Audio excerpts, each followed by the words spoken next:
Alors vous vous dites que vous voulez parler aux travailleurs, aux salariés. Il y a une autre personne qui veut le faire, c'est Nicolas Sarkozy. Il souhaite le 1er mai faire la fête du vrai travail. Alors la gauche a crié à la provocation. Qu'est-ce qui vous gêne? Oui, Est-ce que la droite ne peut pas aussi s'approprier un peu le 1er mai? C'est une provocation. Pourquoi? Parce que le 1er mai, c'est une journée qui a été créée en mémoire d'ouvriers qui avaient été tués à la fin du 19e siècle dans une manifestation ouvrière.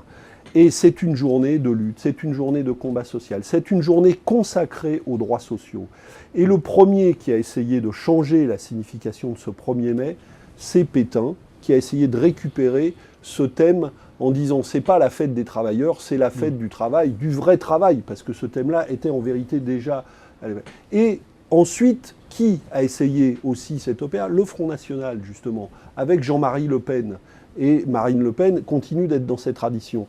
Et on voit le président de la République, pour la même raison, embrayer ça en disant il y a les vrais travailleurs et il y a les feignants. Il y a ceux qui sont les permanents syndicaux. Donc, au lieu de faire du 1er mai une journée de solidarité du monde du travail, il cherche à en faire une journée de division du monde du travail. Mais cette journée est-elle réservée au Front National et aux syndicats? Ou n'est-elle pas accessible à... Mais cette journée, c'est celle du combat social, du combat des travailleurs, du combat de la solidarité. C'est ça, cette journée-là. C'est ça, les valeurs du 1er mai depuis toujours. Et effectivement, nous considérons que c'est ces valeurs-là qu'il faut mettre en œuvre. Et les syndicats, depuis toujours, manifestent ce jour-là, et pas seulement eux.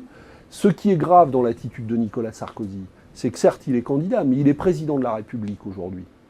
Il est président de la République et il organise délibérément une opération politique dont la cible explicite, ce sont les organisations syndicales.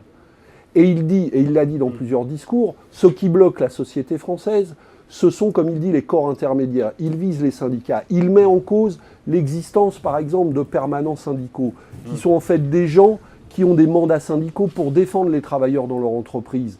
Donc, autrement dit, le président de la République et celui qui veut gouverner la France demain dit les syndicats sont un problème. Eh bien, un discours de cette nature, qui est un discours de revanche sociale extrêmement grave et qui relaie et qui rappelle dans notre pays des heures sombres, effectivement, parce que nous savons que quand un pays accède à la démocratie dans n'importe quel pays du monde, il y a 3 questions qui sont importantes. Les élections libres, la presse libre et le droit syndical. Toujours comme ça, dans n'importe quel pays du monde. Eh bien, que nous voyons le président de la République s'attaquer à ces choses-là, et singulièrement au rôle des syndicats, c'est extrêmement grave. Et je crois que le 1er mai, c'est pour ça que nous nous appelons à faire du 1er mai derrière les syndicats, parce qu'il faut respecter le fait que c'est une journée syndicale, une très grande journée de mobilisation Puis alors, on va sociale et passer politique.